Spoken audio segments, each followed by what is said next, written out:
Namaskar. I am Omji and I am going to talk about Free Hindu Temples movement. Recently, Jaggi Vasudev, popularly known as Sadhguru, started a miscalled campaign demanding that temples in Tamil Nadu should be free from the control of government. So, what is this Free Hindu Temple movement? Free Hindu Temple movement, as the name suggests, is a public movement primarily focused to free administration and control of Hindu temples from the clutches of government. To understand it better, we have to look back at the history.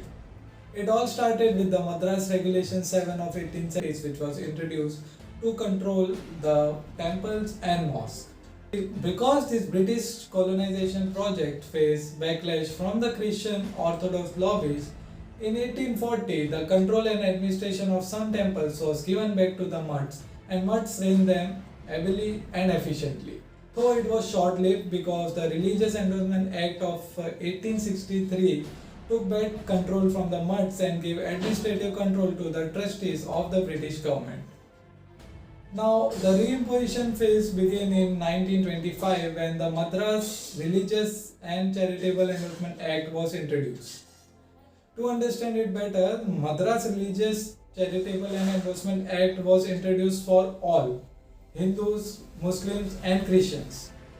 But the British government faced large protests from Muslims and Christians. So again this act was redrafted and Muslims and Christians were excluded from it, and this was applied only on Hindus with the name Madras Hindu Religious and Charitable Endorsement Act 1925. Now post-independence, Tamil Nadu government took back control of temples in 1951 with the introduction of Hindu Religious and Charitable Endorsement Act 1951. Now, many provisions of this act were challenged in the High Court as well as in the Supreme Court under the Shirur Mutt case.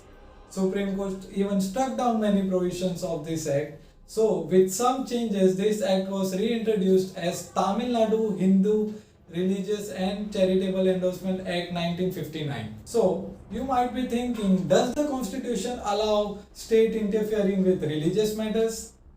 Let me tell you, religious and cultural freedom for all religions are recognized under the Article 25 to 30, Part 3 of Constitution under the Fundamental Rights.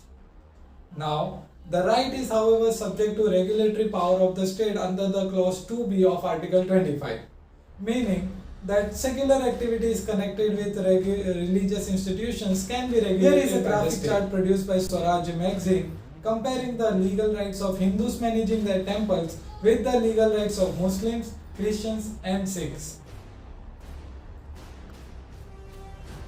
Coming on to the conclusion, like any other public institution, there is a chance of corruption and malpractice in the temple administration as well as the Hindu Religious and Charitable Endowment Department as well.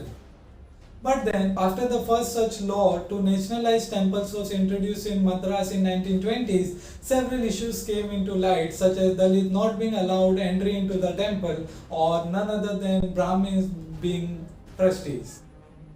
People like Sadhguru are constantly working on this campaign, recently joined by actor Pawan Kalyan.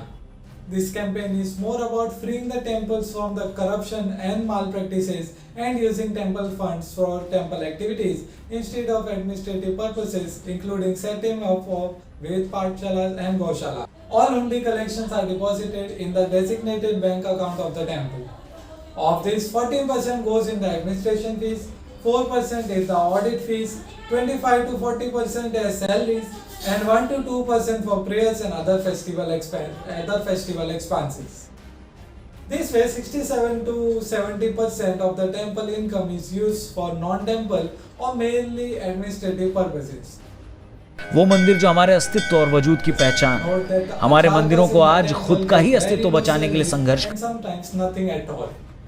To end with, there are some pros, there are some cons, but instead of removing the whole, we should try on correcting the cons, such as we cannot say that the government looted the temple and uses the money for their own personal use, but this is also a fact that 47,000 acres of Zameen has been illegally encroached by the government under this act.